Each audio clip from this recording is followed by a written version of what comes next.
మన జీవితంలో ఎందుకు ఏమి జరగట్లేదు అంటే వాక్యాన్ని నెగ్లెక్ట్ చేస్తున్నాం. మొదటిగా మనము ఎప్పుడు నుంచి చదువుకున్న వాక్యమే ఇది. అందరికీ తెలుసు ఈ మాట. యోహాను సువార్త 1 వచనం అందరికీ తెలిసిన వాక్యమే. కానీ ఆ వచనంలోని భావం ఇంకా అర్థం కాలేదు. దేవుని వద్ద ఉన్న వాక్యము మన దగ్గరకు వచ్చినా కానీ మనము దేవుని వాక్యాన్ని కానీ క్రీస్తుని నెట్టివేయటం జరుగుతుంది. ఎందుకు?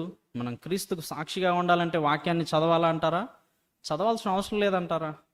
ఒక్కసారి గమనించండి. అనేక మంది ఈరోజు చాలా అంటే చాలా క్రైస్తవుల్లో 90% వరకు ఈరోజు బైబిల్ చదవట్లేదు. అందుకే అనేక మంది చేత మనము వ్యర్థంగా మాటలు అనిపించుకుంటూ ఉన్నాం.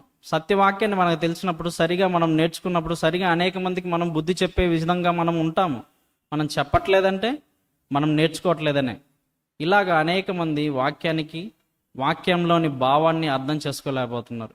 నేను చాలా మందిని గమనించాను. ఈరోజు నేను సండే స్కూల్గా నా పిల్లలకి చెప్పింది ఏంటంటే, ప్రతిదినం మీరు ఏం చదువుతున్నారో, ఏం రాస్తున్నారో, మీరు స్కూల్కి వెళ్ళిన ప్రతిదాన్ని మీరు ఎట్లయితే రాసుకుంటున్నారో, మీరు ఏం చదువుతున్నారు అనేది కూడా మీరు ఒక నోట్బుక్ రాసుకొని నాకు ప్రతిరోజు నెక్స్ట్ సండే కల్లా నాకు చూపించాలని చెప్పాను.